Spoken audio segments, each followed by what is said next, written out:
Hi అండి. Healthy అయినటువంటి జొన్న రొట్టెలను ఏ విధంగా తయారు చేసుకోవాలనేది మన వీడియోలో అయితే ఇప్పుడు చూసేద్దామండి. ఆ రొట్టెలు కూడా చూడాలా ఏముంది, ₹20 పెడితే బయట దొరుకుతాయి కదా అనుకుంటారేమో. అలా కాదండి, బయట దొరకచ్చేమో, కానీ ఆరోగ్యం మాత్రం దొరకదు కదా బయట. ఆరోగ్యంగా ఉండాలి అంటే మనం ఇంట్లో చేసుకునే వంటలతోనే సాధ్యమవుతుంది. ఇప్పుడు మనము ఈ జొన్న రొట్టెలను ఏ విధంగా తయారు చేయాలనేది ఇప్పుడైతే మన వీడియోలో ఉందండి. ముందుగా కొత్తగా మన ఛానల్ చూస్తున్న వారైతే ప్లీజ్ సబ్స్క్రైబ్ చేసుకోండి. అలాగే పక్కనున్న బెల్ ఐకాన్ కూడా క్లిక్ చేయండి. నేను ఎప్పుడు వీడియోస్ పెట్టినా మీ దాకా అయితే చేరుతాయి. ముందుగా అయితే మనము ఇప్పుడు నేనైతే ఒక బౌల్ తీసుకున్నాను. అందులో ఒక స్పూను ఉప్పు అయితే వేసుకున్నాను. అలాగే తగినన్ని వాటర్ అయితే వేసుకున్నానండి. ఇవి చల్ల నీళ్ళే. జొన్న రొట్టెలను అయితే 2 రకాలుగా చేసుకుంటారండి. ఒకటి క్లాత్ మీద, అలాగే ఇంకొకటి బండ మీద. నేనైతే ఇప్పుడు క్లాత్ మీద చేసేటువంటి జొన్న రొట్టెలను అయితే చూపిస్తాను. ఎందుకంటే నేను చిన్నప్పటి నుంచి మా అమ్మ కానీ మా అత్తయ్య కానీ ఇలా క్లాత్ మీదనే చేశారండి. అందుకే నాకు క్లాత్ మీదనే వచ్చు. నాకు బండ మీద అయితే రాదు. మీకు ఏ క్లాత్ మీద వచ్చో లేకపోతే బండ మీద వచ్చో అనేది నా కామెంట్ సెక్షన్లో తెలియచేయండి. ఇప్పుడైతే నేను ఈ పిండిని మొత్తం ఇలా ఉంటల్లాగా చేసుకున్నానండి. ఇది లూజ్గా కాకుండా అలాగని గట్టిగా కాకుండా మీడియం సైజులో పిండి అయితే కలుపుకోవాలి.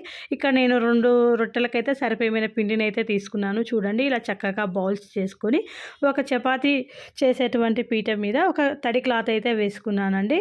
తడి క్లాత్ అయితే మనకు ఆ పిండి అయితే అంటుకోకుండా వస్తుంది. అందుకే తడి క్లాత్ని అయితే తీసుకొని ఇలా పరుచుకొని మనం తీసుకున్నటువంటి జొన్న ఉండనైతే ఇలా మొత్తంగా మనము నేను చూపించిన విధంగా అయితే ఇలా చేయాలండి. ఇలా మొత్తంగా పతలాగా, ఎక్కడ లావుగా ఎక్కడ సన్నగా లేకుండా ఇలా మొత్తం మంచిగా ఒక సైడ్ నుంచి ఒక సైడ్కు ఇలా మొత్తం చూడండి, నేను చూపించిన విధంగా అయితే ప్రెస్ చేసుకోండి.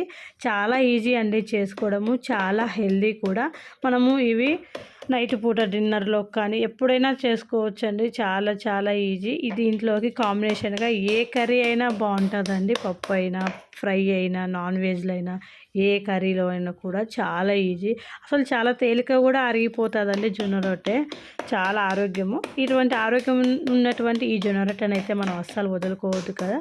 ఒకవేళ చపాతీ కూడా బాగుంటుంది, కానీ చపాతీ తింటే గ్యాస్ వస్తుందండి.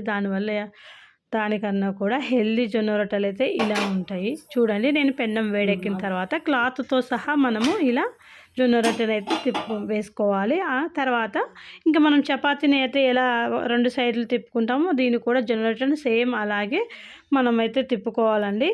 చాలా ఈజీ. వంట రాని వాళ్ళు కూడా చాలా ఈజీగా నేర్చుకోవచ్చండి. అంత ఈజీగా అయిపోయేటువంటి జొన్న రొట్టెలు చాలా తొందరగా కూడా అయిపోతాయండి. ఎక్కువ టైం తీసుకోదు. చూడండి, ఇలా రెండో వైపు కూడా ఇలా చేయాలి. తర్వాత నేనైతే ఒక ప్లేట్లోకి అయితే తీసేసుకున్నానండి. అంతే అండి, చాలా చాలా ఈజీ జొన్న రొట్టెలు. తప్పకుండా ట్రై చేయండి. ఎలా వచ్చిందో అనేది నాకు కామెంట్ సెక్షన్లో తెలియజేయండి. ఈ వీడియో కనుక మీకు నచ్చినట్లయితే లైక్ చేయండి, ప్లీజ్ షేర్ చేయండి, సబ్స్క్రైబ్ చేసుకోండి. ఇప్పుడు చూడండి, దీంట్లోకి నేను కాంబినేషన్గా వేడి వేడి టమోటా పప్పు అయితే తీసుకున్నానండి.